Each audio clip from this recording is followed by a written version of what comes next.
I think a lot of people are afraid of marketing in the beginning because it's like, well, it takes some time to ramp up. Oh, I used this agency one time and I didn't really get much from it. Well, how long did you do it for? Oh, like 30 days. Well, sure. You're not going to get much from a brand new BDR after 30 days either. Today, we're honored to be joined by Gabe Gomez. Gabe is actually the VP of Growth here at Whyze, and previously has had over 15 years of sales leadership experience at high-growth SaaS companies, and most recently helping a company grow from $2 million to $10 million in revenue in under 18 months. It's really hard to just be 100% outbound all the time. You've got to go out and make some of it happen as much as you can with whatever you have, and then ask for more. Because when you're early stage, every dollar counts. I said, hey, listen, send me to this trade show. If we don't at least break even, take the money out of my paycheck. People want real connection. For a while, we were getting away from that. And then once COVID hit, everyone just started focusing on that heavily. Welcome to the Whyze BrandGen podcast, where we have in-depth conversations with business leaders in cybersecurity and the SaaS space, where we talk about growing your brand and revenue. I'm Alano, and today on the podcast, we have a seasoned sales leader with over 15 years in the SaaS space. Today, we're honored to be joined by Gabe Gomez. Gabe is actually the VP of Growth here at Whyze, and previously has had over 15 years of sales leadership experience at high-growth SaaS companies, and most recently helping a company grow from $2 million to $10 million in revenue in under 18 months, with 100% of that being through Outbound. Gabe is also a pretty dynamic guy in the sense that not only has he figured out how to juggle a sales career, he's also managed to juggle raising his daughter, being very active in our community here in Sacramento, well, this year, doing at least one endurance event per month, whether that's a Spartan race, 10K half marathon, or a triathlon. That said, join us as we dive into his extensive knowledge and explore the critical intersections of technology and sales. Please welcome to the podcast, Gabe Gomez. Hi. What's up? Welcome to the podcast. It's our first one together. It is. I think our audience, besides seeing how much you manage to balance in life, which is always impressive, probably a little more curious about your sales background. I kind of, hit the tip of the iceberg there, but if you want to share anything else about your background in sales. Yeah. So it's been, 20 years in sales. The last 16-ish has been more focused on SaaS with a little bit of hardware and different things mixed into it, but primarily there. And my focus has mainly been outbound. So typically when I go into an opportunity, it's going to be all based around outbound. And so that's what's exciting about jumping into this and learning the exciting world of inbound and how to create less burnout for people. Yeah, and that's something I definitely want to talk about today. Tell me a little bit about that kind of outbound experience. Were you selling newspapers in high school? Was that the first sales job? Like, what's that interesting sales story that everybody has that got them launched into the space? Yeah, I mean, I was trying to be a fireman, and I got a sales job just to pay the bills while I was going through like the fire academy. And then I started making some decent money, and I never looked back. So there wasn't any, fun or exciting story outside of that. I just really found my niche, and it's been something that, I guess I was prepped for my entire life, playing sports and, being the class clown, being nervous or timid of certain things was never really something I dealt with. So sales just kind of fit me naturally. That's awesome. Yeah. Did you have kind of like that big box sales experience initially? Like, was it a big enterprise you worked for, or was it more in the startups initially? Yeah. So, I mean, the first real sales job I had, I guess you could consider it's retail, but it was for Sleep Train, selling mattresses. And although that doesn't seem like it, they had a 6-week sales training course where Monday through Friday, 9 to 5 for 6 weeks, we were in a classroom learning. So it was actually pretty cool to go through that whole thing. And so it wasn't just a typical retail job. The founder of that company did a really good job of investing back into the company and into the employees quite a bit. And then from there, I got into the fitness industry and was selling. And then I guess the first big boy job I had was working with a large company, massive, 70-year-old company where we had a 3-week sales training course, and the sales training could also get you credits for college classes. Like, it was kind of the real deal, and really intense. There was like a 500 question test at the end of it, and you had to pass with a 90% or higher or you didn't get the job. And there were some people in my class that didn't get the job. Okay, I'm going to go ahead and try to guess which one of those companies it was. It's either Enterprise, which everyone applies for, ADP, Paychex. Was it one of those big companies? It was, yeah. That's funny, which I actually got rejected by. And who knows, I'd probably still be working there right now had I taken that opportunity or got the job. So you started at the larger sales side. Did that kind of give you a good foundation? Yeah, absolutely. It gave me a good foundation, but it also kind of pushed me into a direction that, I wanted to get away from that. The very like antiquated industry where it's, hey, here's this big playbook, follow it. Even if you come up with a good idea, we're not going to hear it out.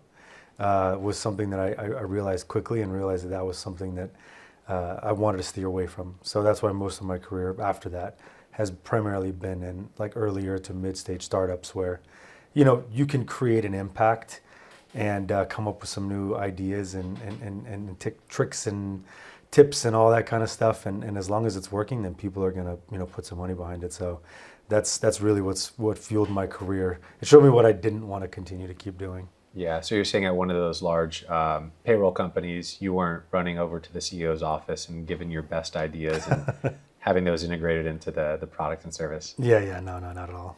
It's one of the benefits of working at a startup or a smaller company is everybody kind of does have an equal voice, or you'd hope so. That's kind of the community and the feedback that you want to foster. Yeah. So then, how did you end up working for startups, and then what was that transition like? Yeah. So, I did that for a little bit of time. And then I was, I think we were talking about this before. There was a few years period of a time where in the early days or mid to early days of LinkedIn where they had like this top 1, 2, 3% of LinkedIn profiles. So I was super active even back then. This is 2008, 9, 10, somewhere in that range. And so I would get hit up all the time by recruiters. And I got the opportunity to go and work for a startup out of San Francisco. And the CEO really took me under his wing. And, I got to be in some meetings that I had no business being in and really helped to scale and grow the company in a really exciting way and, help that company to get acquired. And so that's what catapulted me then into entrepreneurship and starting my own company and those types of things. But yeah, honestly, I got really lucky and worked really hard within this company and got to learn some really exciting things. Yeah, I think, previously we were talking, you had mentioned that there was an accelerator that you were a part of, right? And there's several accelerators or incubators out there, but there's like the holy grail, like the Y Combinator and a few other out there. Tell us a little bit about that experience. Like, how did you get into that and where did it take you next in your career? Yeah, so, when that company sold, I had a little bit of money and I approached a good friend of mine and said, hey, let's start a company. I learned quite a bit here. And so we sat at a Chipotle in Stockton and we drew some stuff out on a napkin, the proverbial napkin. And I remember him saying, hey, remember this moment because things are going to change and it's never going to be like this anymore. And so we started building a company. And this was, again, back in the day in LinkedIn where you can send unlimited messages. So every day I was just messaging like 1,000 people. It was crazy. And it might not have been that much, but it was a lot. Hours and hours and hours a day. So I reached out to every investor that LinkedIn had, basically. And I just kept hearing about these accelerator programs, things like that. And I got connected to a few people. And we found out about one called Acceleprise. It's called Forum now. And we were in the 5th cohort. And, so it was started by these guys who were early on at Box. And it was a really B2B focused out of San Francisco. So we got into that program. And we stayed for 4 months in San Francisco, and they brought in a bunch of people to talk to us and helped us to really perfect our idea. And then shortly after that, we got accepted into 500 startups, which at the time when we went through was number 1.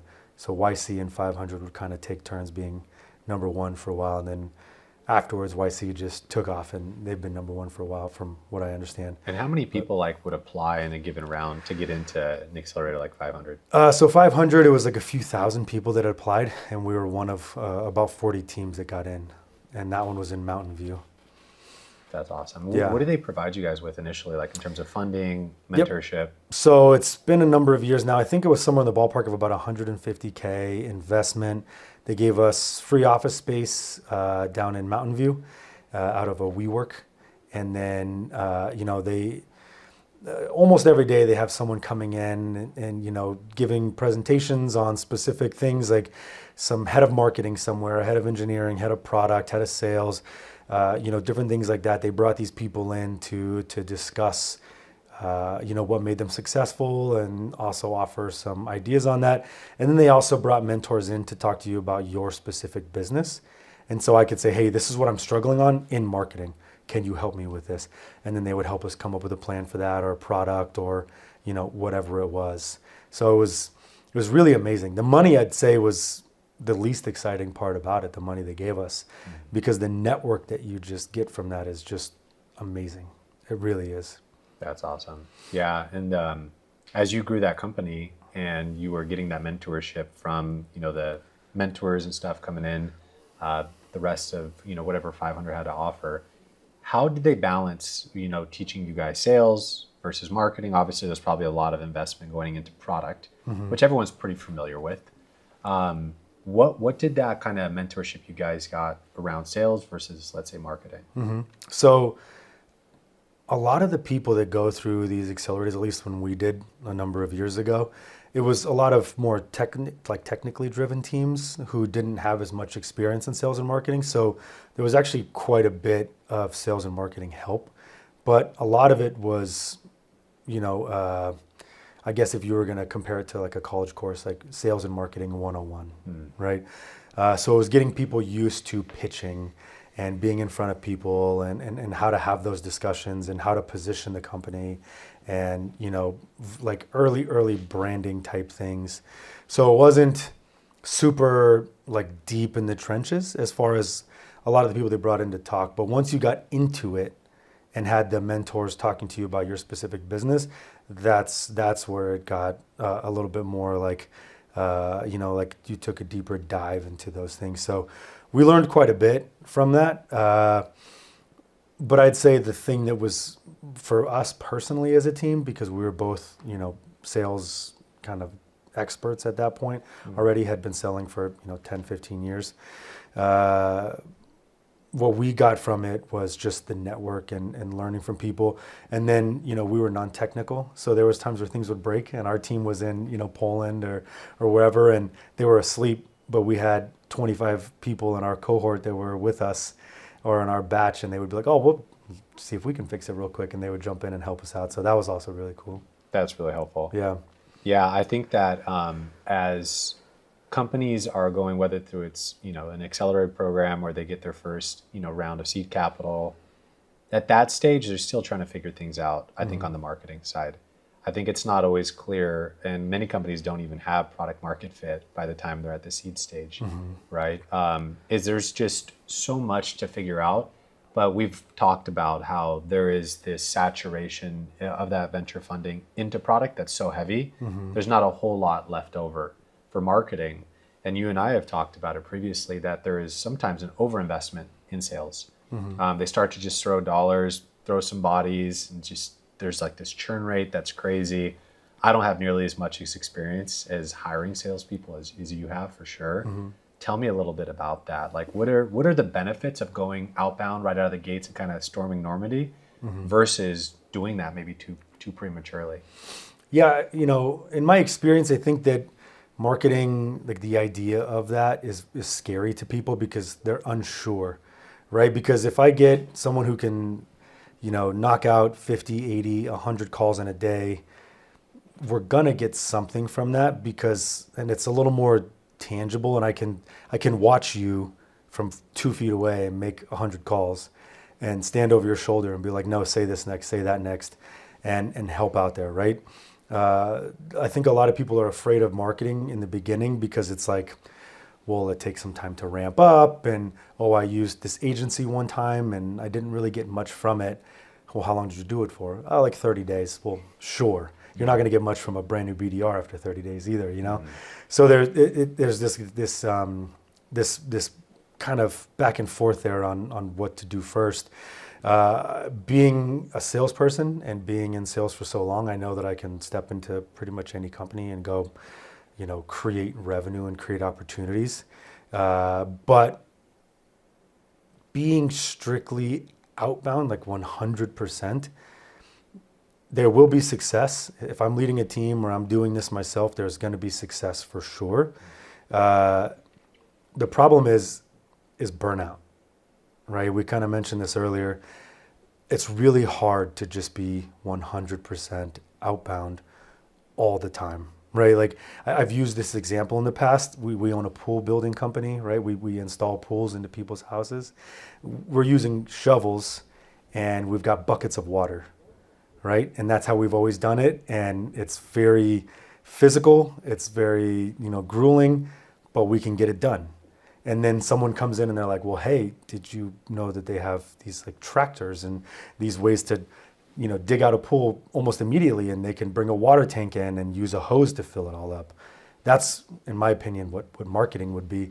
And to say no to that is like, no, just we need more shovels, right? Which is the same idea as like we just need more dials.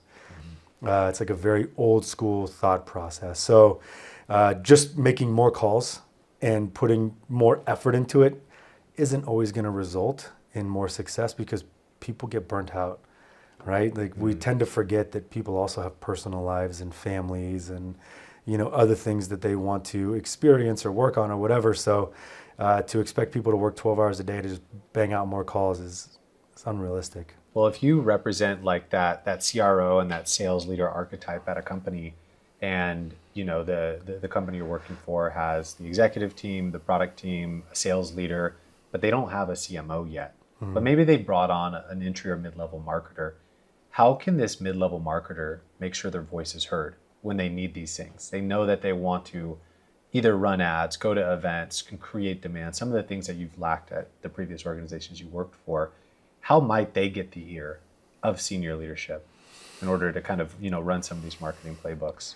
Yeah, it's a lot of times it's something that you just have to go out and do, right? Like my experience both in, outbound or with, that mid-tier marketer is you've got to just create it and then show it. Because if you just talk about it, no one's going to listen. You've got to go out and make some of it happen as much as you can with whatever you have and then ask for more, right? Because when you're early stage, every dollar counts, right? So, to kind of compare it to something, I was at a company and I was pushing going to events because I was positive that it would prove a positive ROI. And the founders were vehemently opposed to it. They're like, no, we've been to a few, trade shows suck, they don't work, they're a waste of money. I fought for them for months. And then finally I said, hey, listen, send me to this trade show. If we don't at least break even, take the money out of my paycheck. And they were like, yeah, right. I was like, I'm not kidding. I believe in it that much. If we don't break even, I'll pay for the rest out of my own money. And so we did the math. I had to close, I think it was 3.5 deals or something like that. I ended up closing 26. And that got their attention. They're like, oh, okay, let's sign up for these other ones that he was talking about too. Yeah. And it ended up being a huge part of the business that they're still capitalizing on today. So sometimes you just have to push it and take that risk. Yeah, I think the kind of, just do it tagline is huge. Show the proof in the pudding before you ask everyone else to kind of taste the pudding. Lead by example. And so even with the video marketing, that we're doing today, we try to do our best to support someone on the marketing team who may not be the CMO, but may represent a younger demographic that sees kind of where the puck is going and they know that video is the future.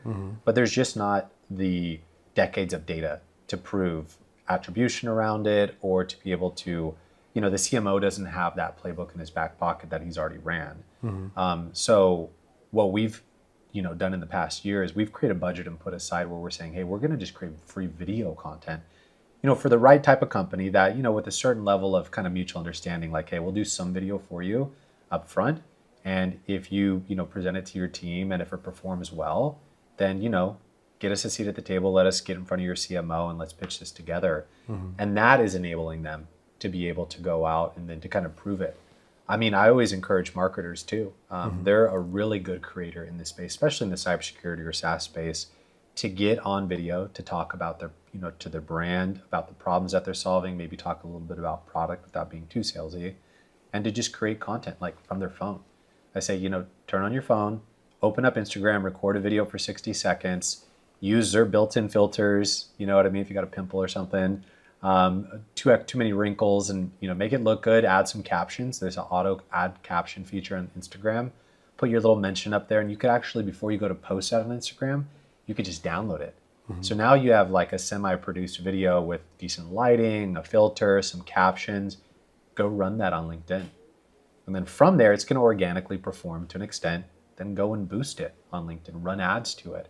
And that's really not going to cost you anything more than your time sitting down, thinking through a script, developing some positioning for that video. Do maybe a half a dozen of those. Obviously with management's approval, make sure that they're reviewing them, but that's not going to cost them an arm and a leg. And then once you could kind of have that case study that, whoa, we've got like quadruple the reactions, or we've got a repost or two, or we have companies looking at this content that have never seen it because LinkedIn's algorithm is pushing video a lot more than our gift card giveaways or come to our webinar. You don't even know us. And it's just working. That should get some people's attention, So would that be an example of a tactic where if you saw a marketer on your team, even without much of a budget, they haven't hired an agency yet, they're just kind of doing it themselves, how would you respond to that? I would try to support it as much as I possibly can, right? Whether it's on a sales team, whether it's on the marketing team, or even product. I'm always the guy who's like, hey, let's come in and workshop this on a Saturday. Let's whiteboard this. I'll spend as much time as I can to help you out, because the biggest goal within the company is more revenue. Everything is going towards revenue, whether it's development, whether it's product, whether it's marketing, sales, anything. It doesn't matter. Everything is revenue, right? Because that helps the company to grow. Everybody's equity gets a lot thicker, and everyone gets a lot happier when there's some sort of exit or whatever else. So it's grow at all costs. So when anyone's trying to do anything, I try to help them. And I've also been the person who's tried to build something out and has been completely like shut out, or I'm like, I use the example all the time, like I'm riding my bike uphill with the team and I'm pushing on this bike and people are just throwing sticks in my spokes to try to prevent me from being, it doesn't make sense to me, right? I'm trying to do something to help the company do even more. Like, why would you prevent any of that success from happening? So yeah, anytime anybody's trying to build something out, like I want to help you out. I want to help it grow. So I encourage that at all times, right? Like, come up with new and exciting ideas. You could be 2 weeks into your first marketing job or to your first sales job or whatever, and you could have such an amazing idea. Just because I've been doing this for 20 years, you've been doing it for 20 days, doesn't mean that you can't come up with something that's better than me. Yeah. And I try to tell the team, I'm like, I like to be proven wrong, right? I like to think I'm ahead of the curve enough to be at least up with the times. But I mean, I'm almost 40, and there's a demographic that even a decade younger, they were born into this generation of video and AI, and I'm doing my best to keep up. But if we create a culture where like great ideas are heard and invested in, then there's such a good positive feedback loop, right? With people being able to bring things to the table that we're not thinking of. And I kind of get it in a sense. I mean, some companies who are apprehensive to innovating in many ways, like it does start, the purse strings are at the highest level, right? So, when it comes to a big initiative events, the CEO is looking at that budget. In your case, there wasn't a CMO at that organization, right? So then you have a sales leader looking at it, maybe another founder or an investor. And it's a sizable enough investment where you want to kind of make sense of it.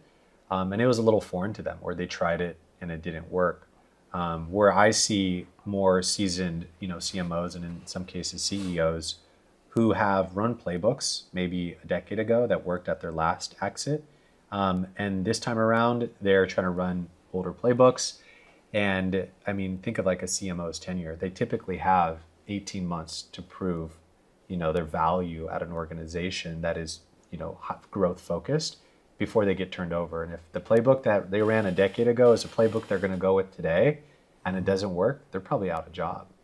And so I feel for them because it's risky to kind of go and run a new marketing playbook if you've only done, events, traditional content marketing, static content, traditional ads, when someone comes in and says like, hey, let's take your experts and turn them into influencers, that could be a bit jarring and like, is this going to work out? Do I want to experiment with my 18-month run I have here at this company? Or could that just blow up and not work?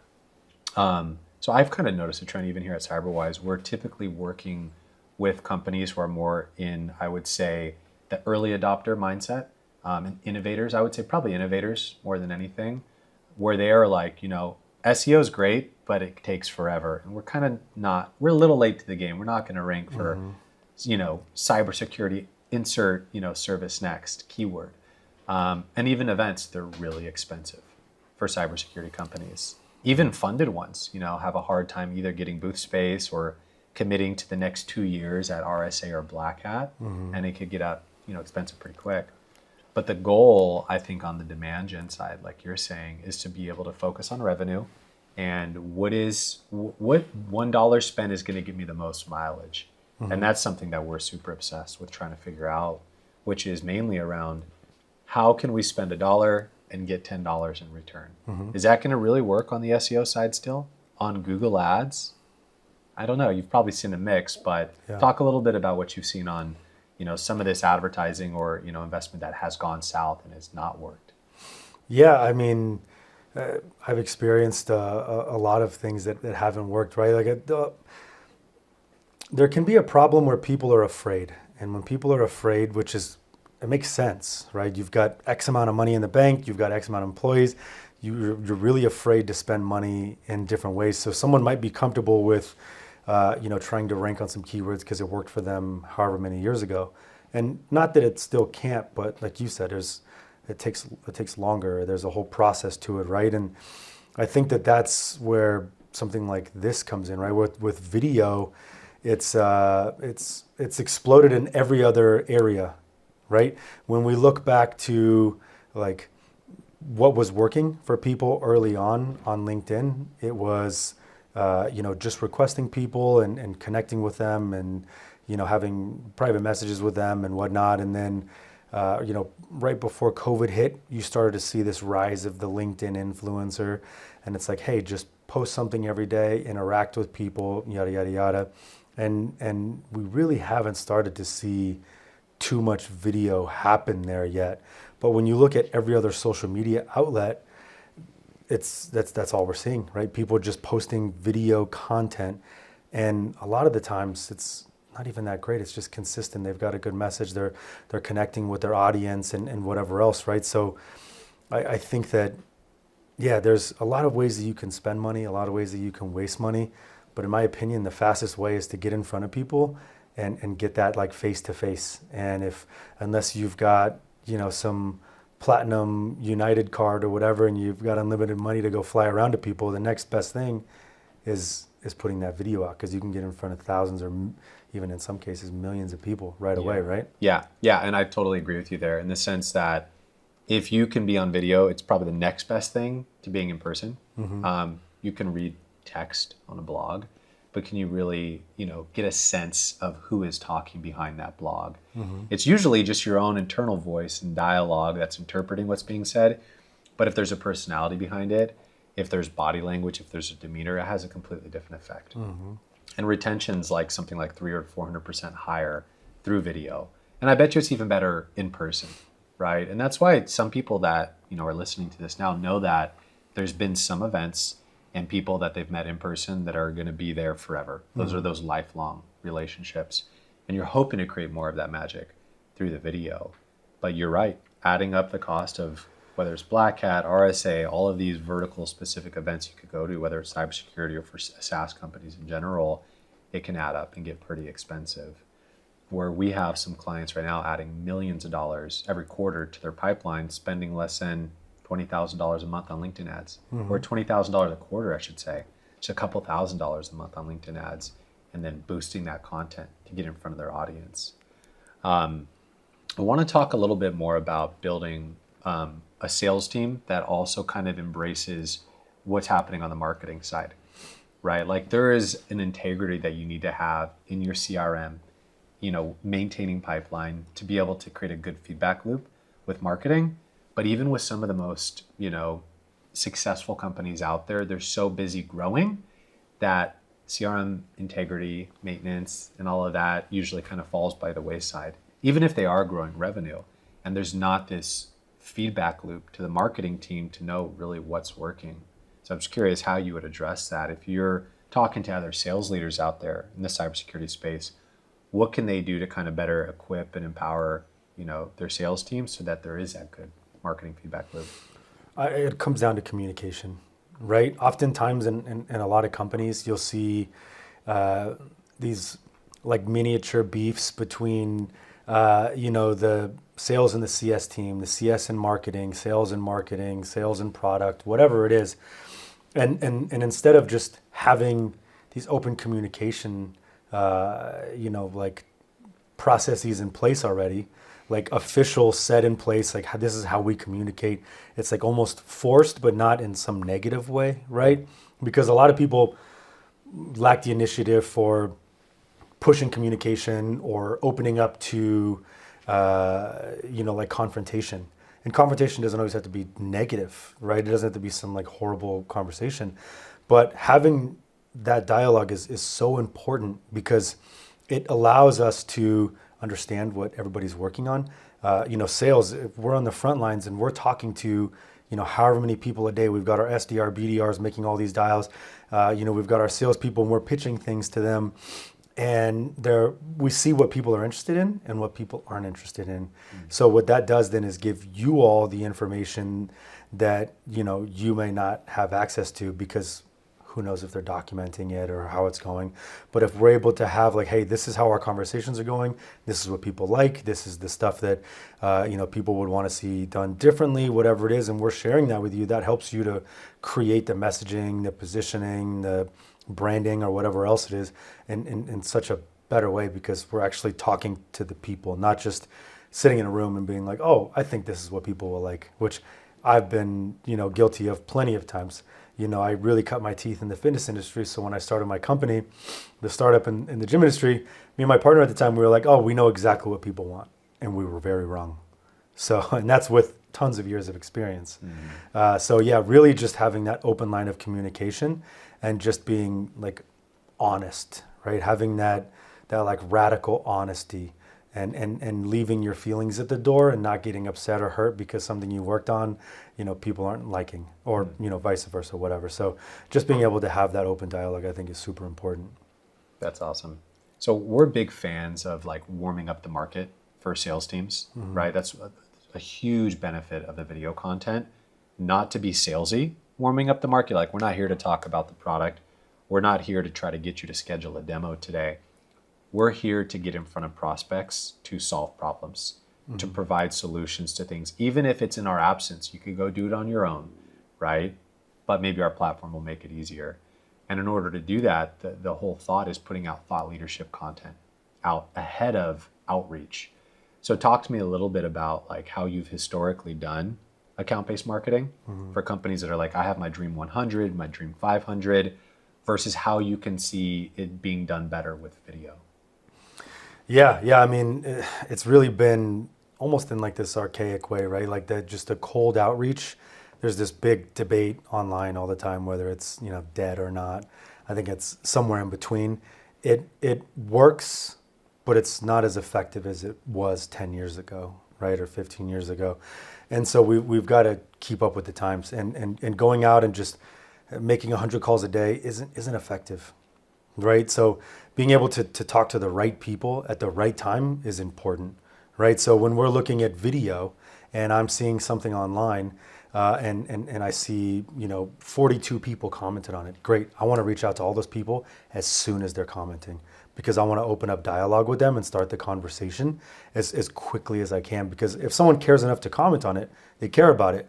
But the problem with people, right, is that we have short memories. So the faster I can get in front of them, the better, right? Because let's say traditional email marketing, I send something out, someone responds at 10 o'clock at night, I don't see it till 8 o'clock the next morning when I respond, they're already out of their mood maybe, right? They lost their enthusiasm for it.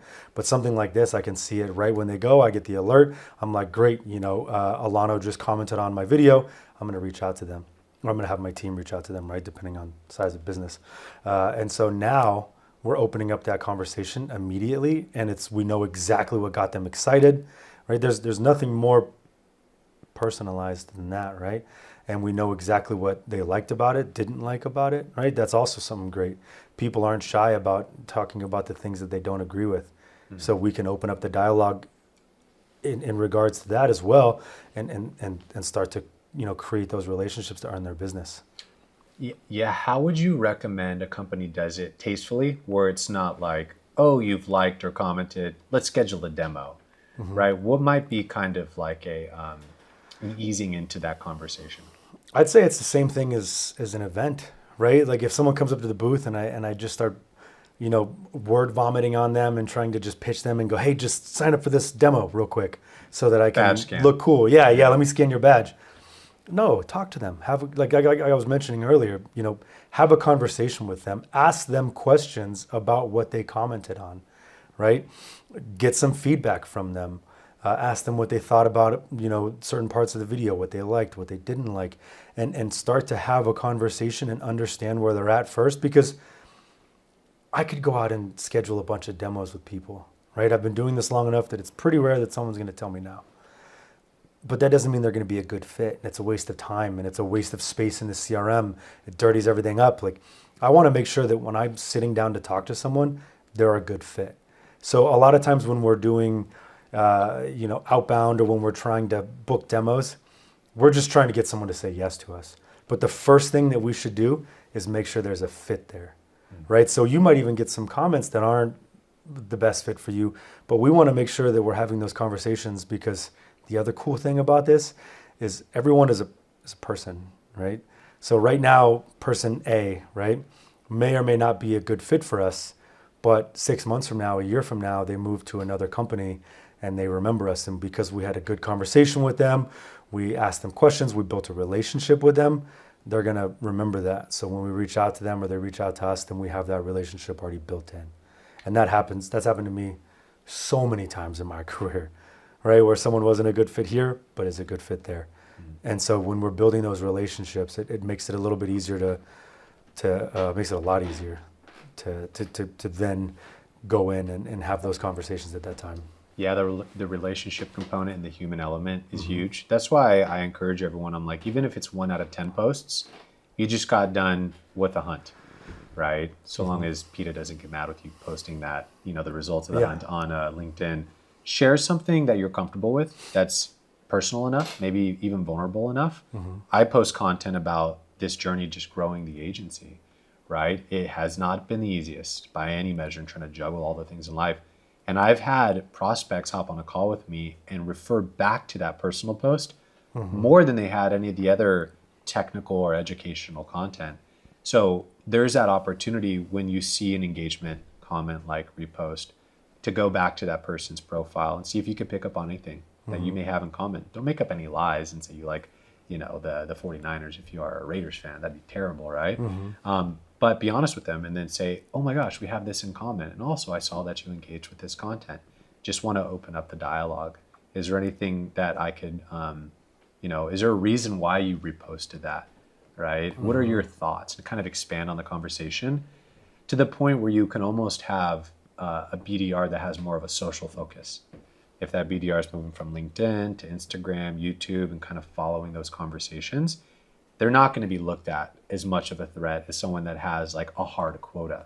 So maybe there is like this hybrid role that needs to be developed that's like in part social, but also kind of BDR, focused as well. Yeah, people want real connection, right? For a while, we were getting away from that. And then once COVID hit, everyone just started focusing on that heavily. And we were doing it in a remote setting. And then once that, kind of became a thing of the past and everyone wanted to meet in person and people want to talk more. I mean, I've been in sales for so long that, I was just selling things over the phone and then slowly started to do some video. And then, I would be on video, but the other person wouldn't be. So I'd be talking into this void. And so people want that connection. right? And we're seeing it in so many other areas, like, right, the podcast scene really blew up. And when we're looking at, let's say, comedy, for instance, doing the podcast and creating an audience that people want to keep coming back every week for your episodes, it's helping these comedians sell out tickets, right? So they're traveling all over the country. People know who they are now. It's not just their niche audience. They can really just have something go viral, and then now they're selling out everywhere, right?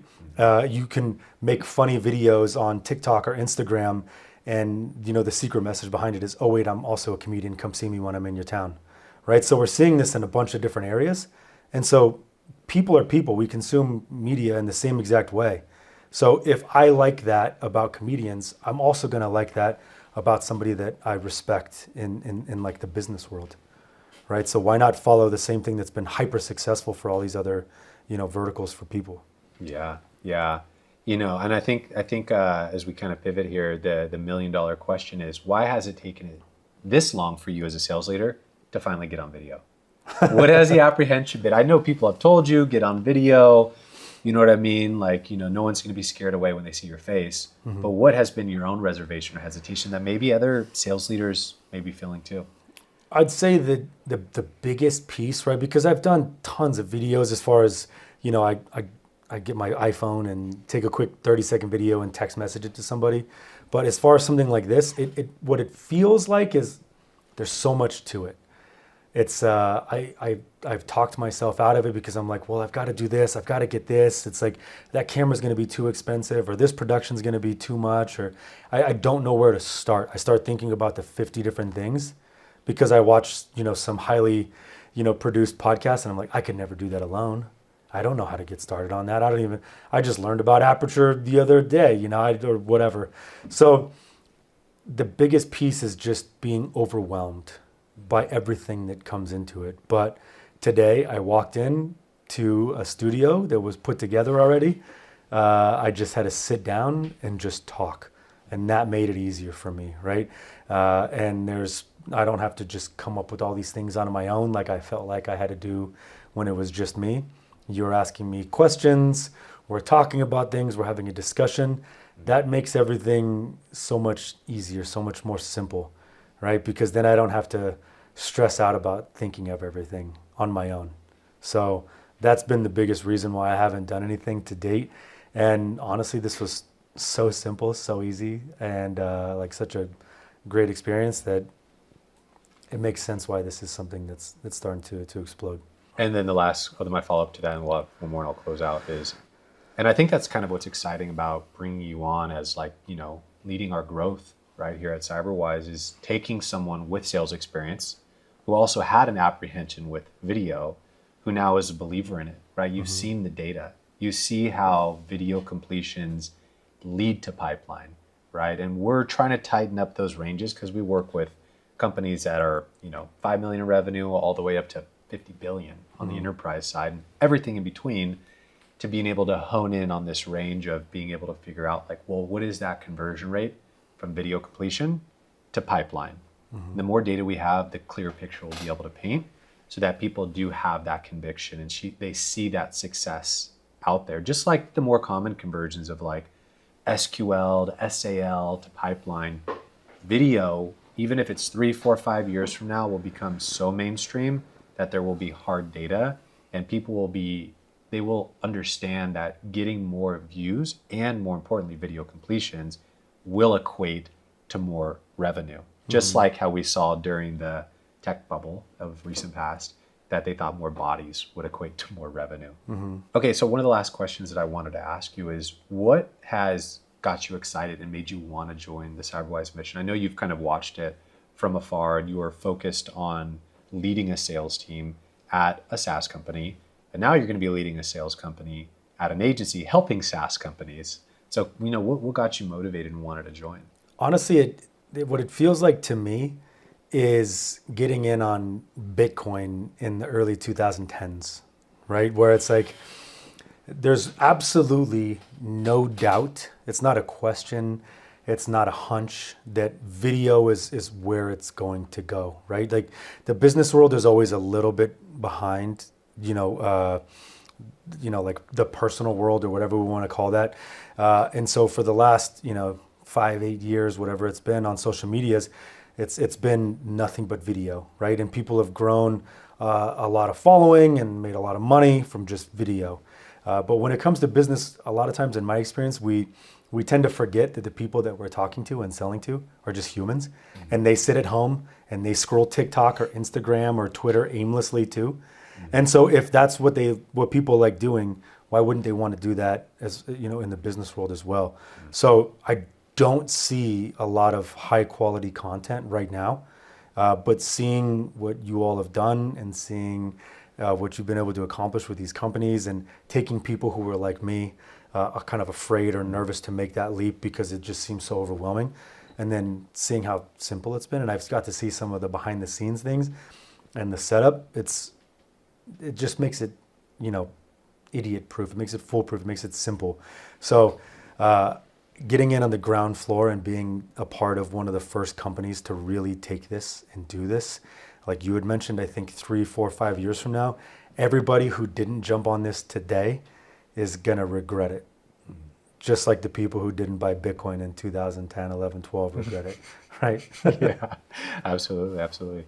As we wrap up, I just wanted to see if you had any final thoughts or if you wanted to leave our listeners with anything, whether it's, the CROs, the sales leaders out there, or maybe the investors and venture capitalists who have their portfolio companies who should be doing more of this. Any final messages? Yeah, we all know this. Video, creating content, getting in front of people, build those relationships. We all know, it's been beaten into our heads that creating that personal brand is so important. We're just all finding reasons why not to do it. Just do it. Just take the leap and make it happen. Even if in the beginning you're nervous and it's not great, the only way to make it better is by continuously doing it and growing and growing and growing upon that, and partner with a company like ours where we can help take you to that next level.